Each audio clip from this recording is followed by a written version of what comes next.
but I just came to confess that I'm just feeling so blessed. I'm just feeling so blessed. I'm just feeling so blessed.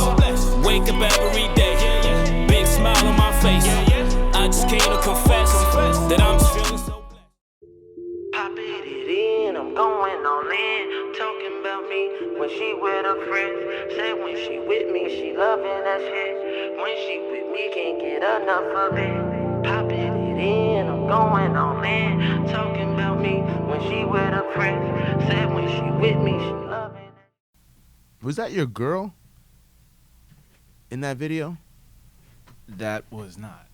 Oh, because I saw the clip, and I forgot what you guys were talking about. And then she's like, well, I appreciate you. And then the video cuts off. I was like, who's... like, what were you guys talking about?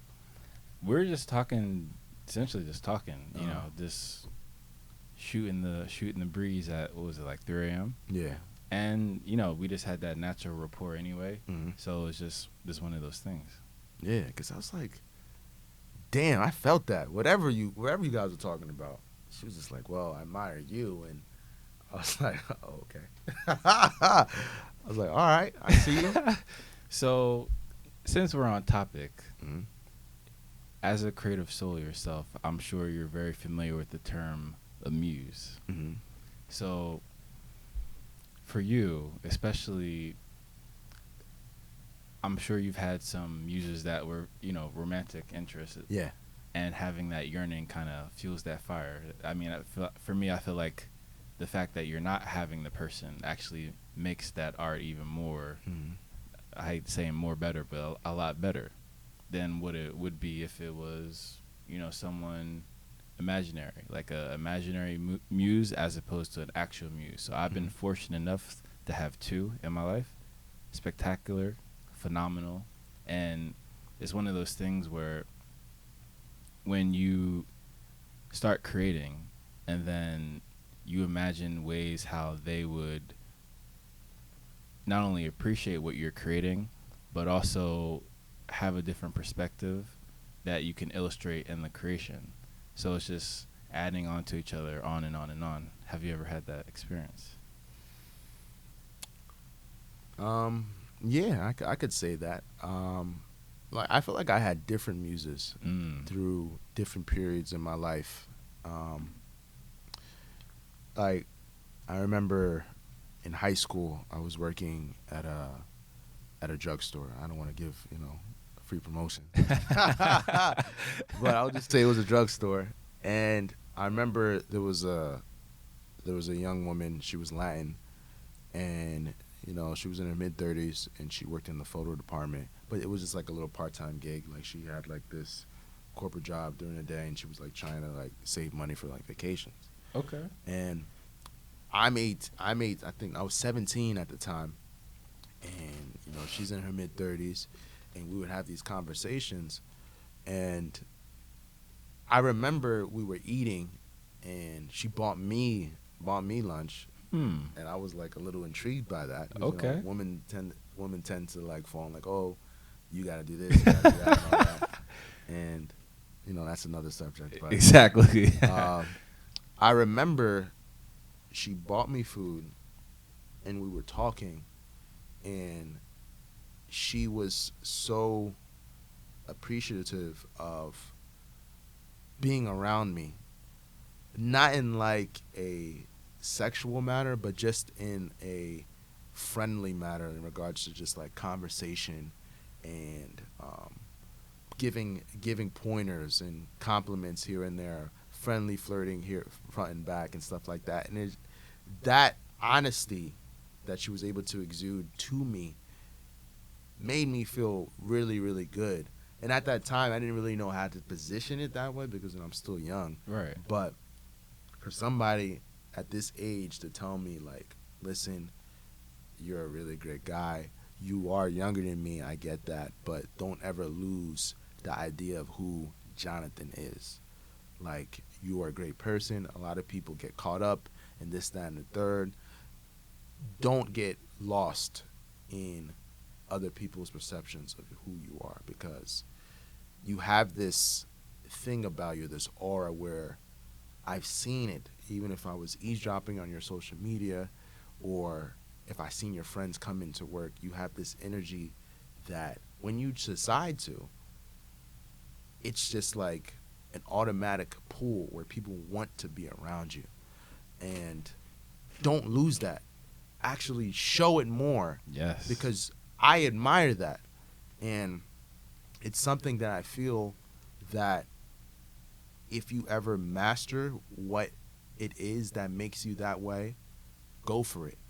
And just never give in to that quote unquote essence of just like being complacent. Just continue to want to grow, continue to want to love, continue to want to showcase what you have to offer.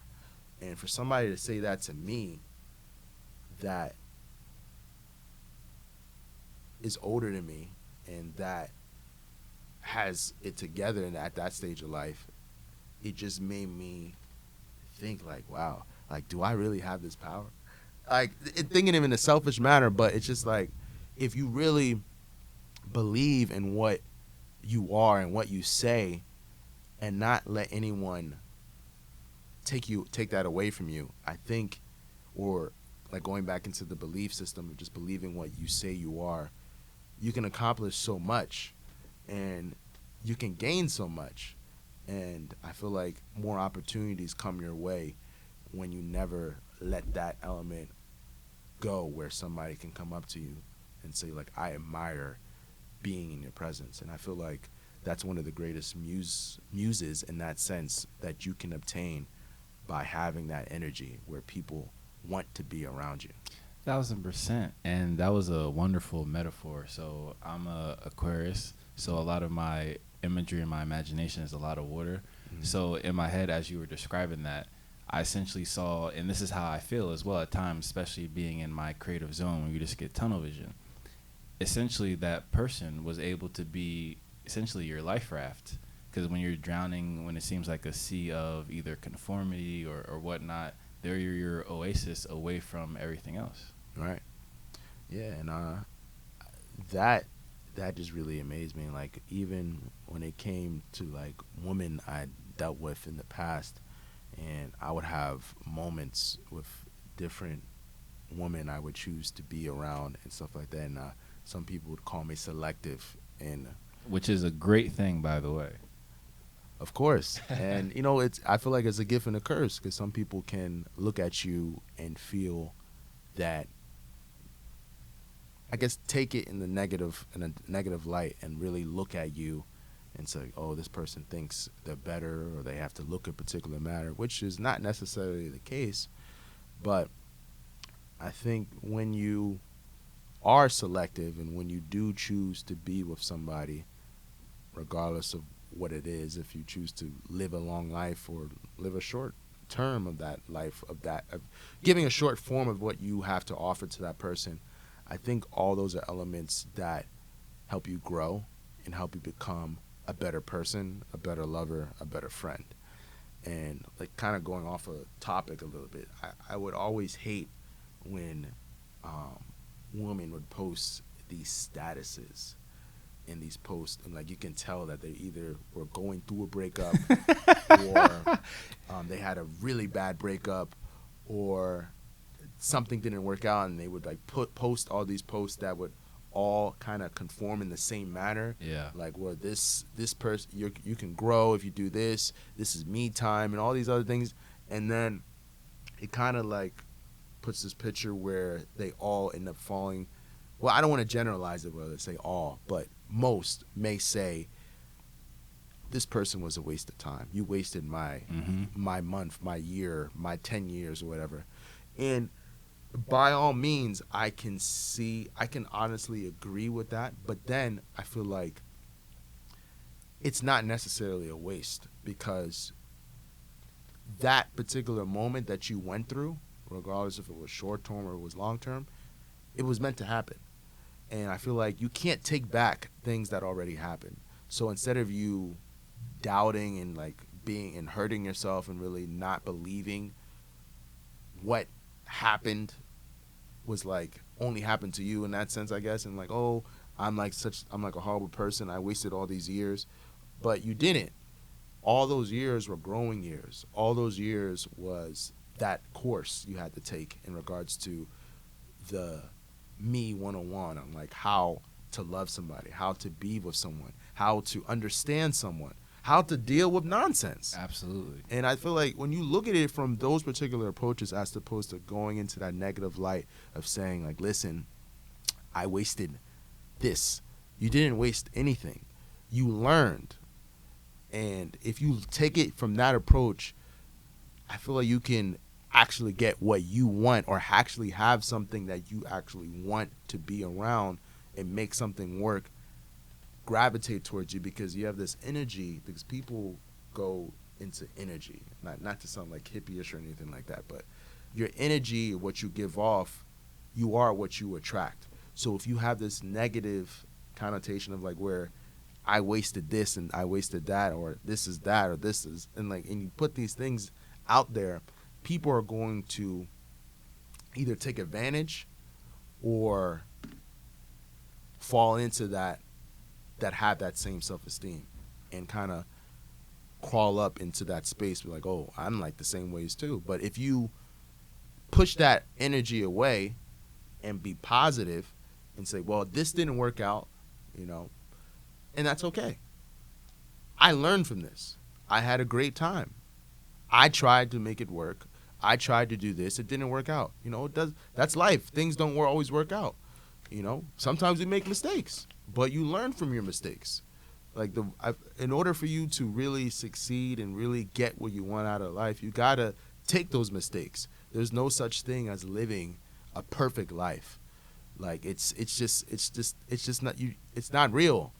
And I feel like when you take these little moments, these little hindrances of these things that are stopping you and pushing you down, if you use those things to push you up and elevate you, you'll be surprised of what you're able to get out of life and out of that love, out of that friendship, out of that partnership, out of that job. I just think if you really believe that this thing or person or element or whatever it is a waste, then it will waste. It'll be a waste of where you're really, really, really dismantling and breaking your life in pieces. But if you really look at these things that didn't go your way and use these things to help push and motivate you and uplift your spirits and really show who you really are, I feel like you can do so much more with that.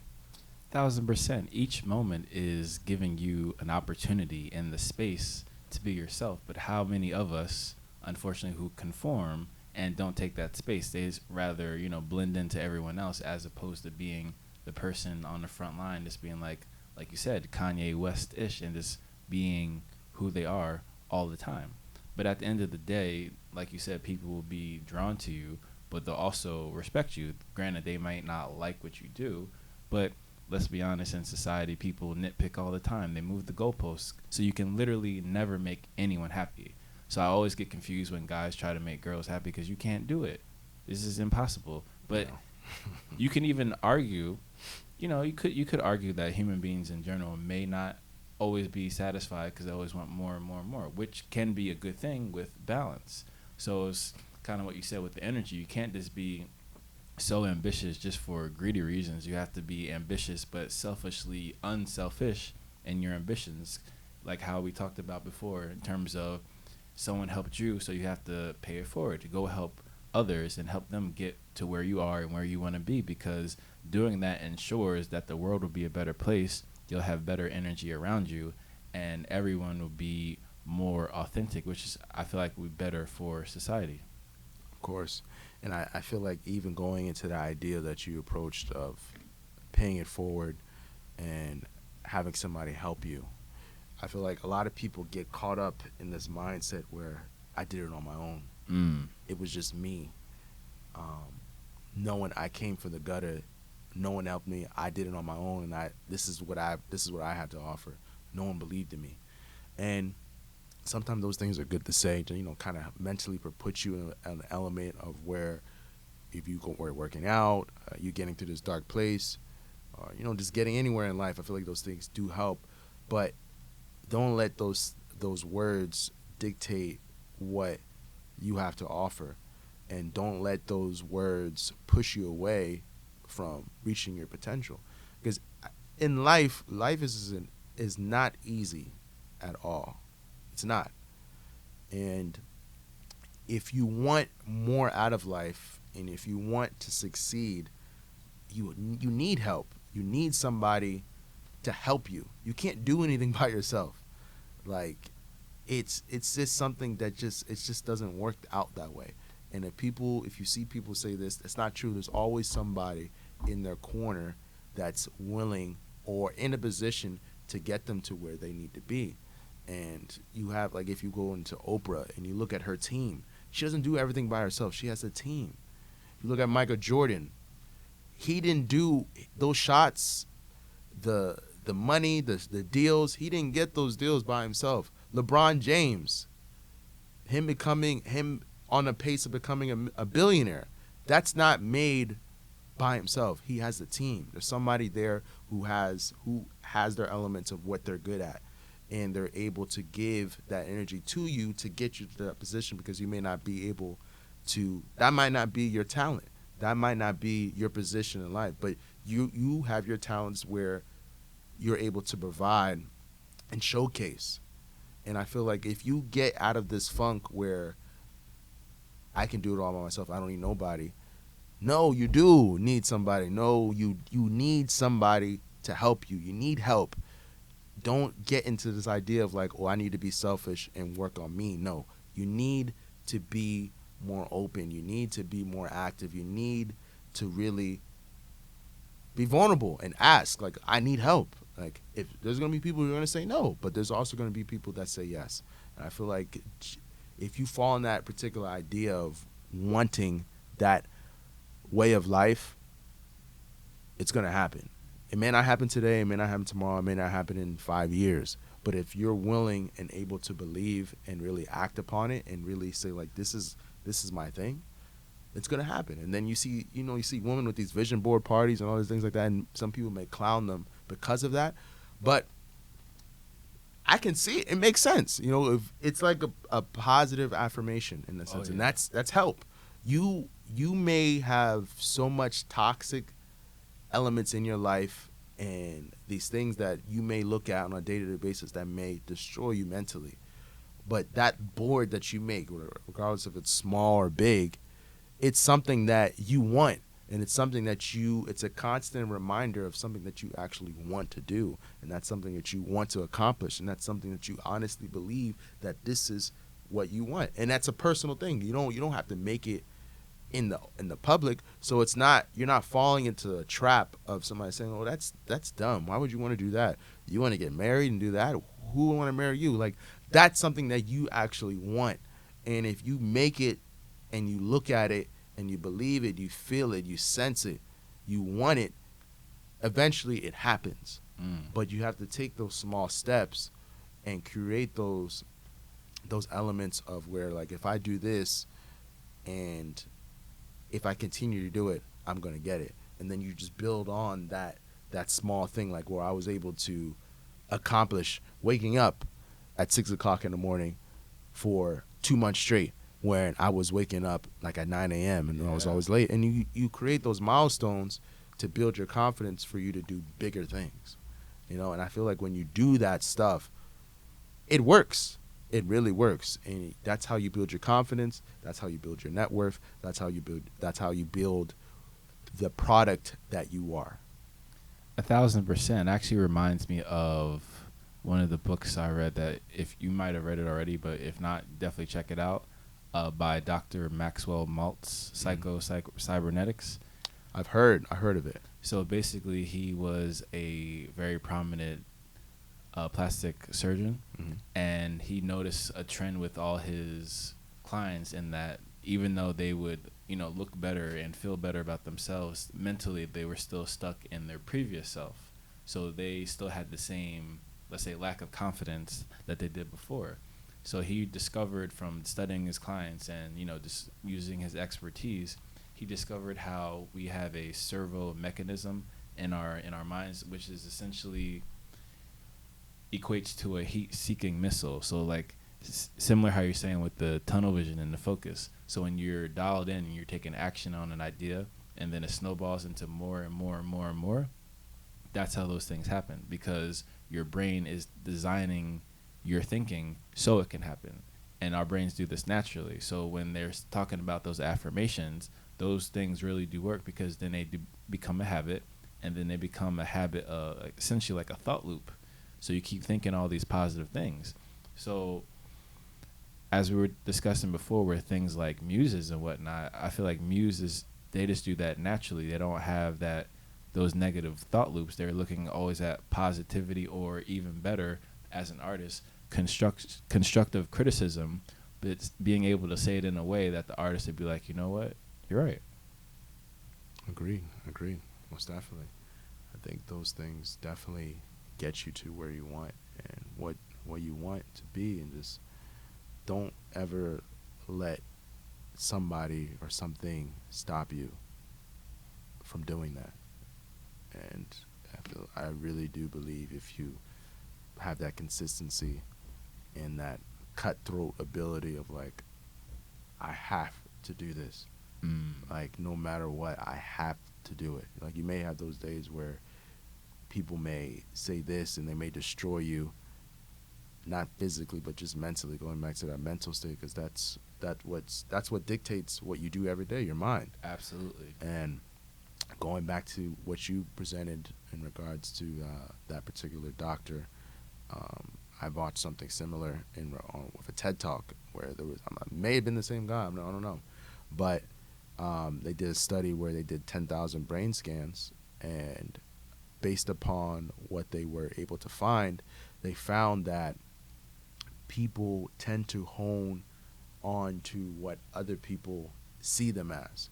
And if you don't have somebody to push you or have that thing to want you to get up every day, you fall into this funk where you don't accomplish or get out of that particular dark place.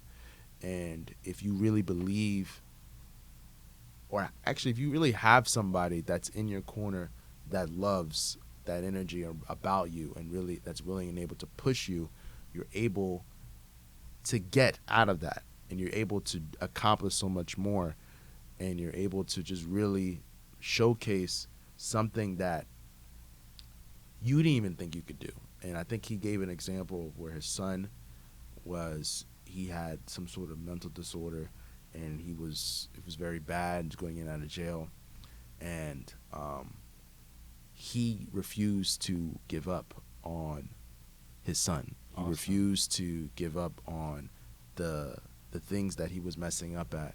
He refused to let that be him. And he realized with that study, it was just something that was impacting his mind to where it was altering his thoughts. So basically, he worked so hard into changing the ability of what the things that he was seeing, the people he surrounded himself with, the opportunities. And once he did that, it took time, but he was able to take that bad kid and mold him into that family man now. Now he's married, he has kids, he has a great job, he's loving life, he's the happiest person that people know. But that would never happen if you didn't take the time to actually help and really build that person. Same thing, even like Martin Luther King. He wasn't a great speaker at first. He wasn't the person that people would think would lead and have these great speeches. It took a team to really build what he was offering to the forefront. It took a team to really see that this man could do this. It took a team to get out of those slumps and out of those times where you're getting beaten and getting cursed at and getting spat at. And it takes a team to really build and change your particular mindset of like, you know what, I really can do this, and I can't let these people down, or even just one person. As long as you have one person in your mind, even if it's like an imaginary thing, going back to the imagination, even if it's somebody that you just talk to, you go talk to yourself for like 10 minutes and say like, this is what I'm going to do, I need to do this, or whatever it is. That's something, that's a start. And as long as you have that, it could just change so much in what you have to offer in regards to work, love, woman, relationships, and that. Because at the end of the day, people don't have that. People want that, and that's like that's sexy. That's what's sexy. And I think when you do that and you believe in that, people want to be around you. And then as that comes along, more great things come in your corner where you're able to, in a sense, conquer whatever you put your mind to. Shorty got me brainless. AI, AI, AI, AI, and I don't understand it. AI, I don't know. Yeah, yeah.